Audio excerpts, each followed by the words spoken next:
na lang nagtsatsaga, kahit na puro pasakit ang iyong napapala. Sa bawat pagpatak ng luha, di ka pa ba nagtanda? Kung may karapatan lang ako, matagal ko nang ginawa na ikaw ay ang init, kaso hindi yun maaari. Kung ang iyong pagtingin ay nasa kanya lang palagi, bakit di mo ituon ang pansin mo sa iba at subukang lumingon nang makita mo nang mas marami pang higit sa kanya? Dapat pag-alayan ng pag-ibig mo nang sa dayon ay hindi na masayang. Sana'y di ka na nasaktan nun. Kung alam ko lamang na ganito ang sasapitin mo sa piling niya, di ko dapat hinayaan.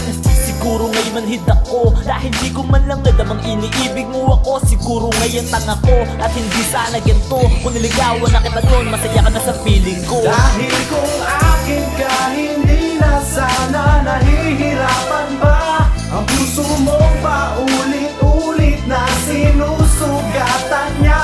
Hindi ka pa ba nagsasawa? Hindi na ata ito tama. Ano ang kailangan kong gawin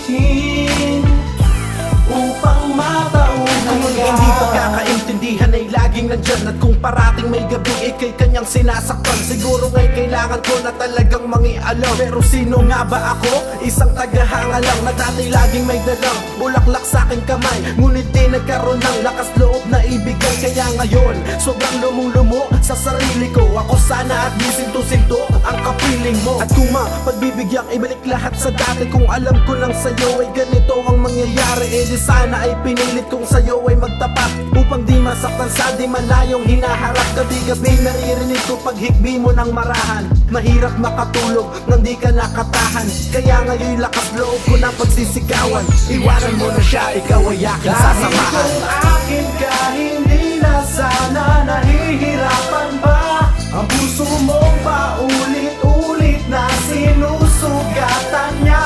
Hindi ka pa ba nagsasawa? Hindi na ata ito tama. Ano ang kailangan kong gawin upang matauhan Hindi ka? na sana mangyayari pa kung lumingon ka lang. Noon pa may nahihirap, bakit tinitiis mo lang? Bawat araw na dumadaan, halos iyong pinapasan. Bakit nagtitiis ka sa kanya? Bakit di mo siya layuan? Sana di ka umiiyak, sana wala kang pinupunasan. Luha sa iyong mata't magising ka na sa katotohanan na hindi ka nararapat sa isang katulad niya. Kung paulit-ulit ang nangyayari at pinapaasa ka, huwag kang magpakatanga, isipin mo ang iyong sarili. Kung ako ang nasa piling mo, hindi ito mangyayari. Kung dahilan na siya'y minamahal mo talaga, kung manloloko sa iyo ay sinasagad niya pa, parang wala kang halaga. Kung tratuhin ka ay parang hindi nasasaktan, at siya'y ganon na lamang. Kaya ganon na lamang ang aking panghihinayang. Naglakas loob ako dahil sa nadi ka Dahil nahihirapan. kung akin ka,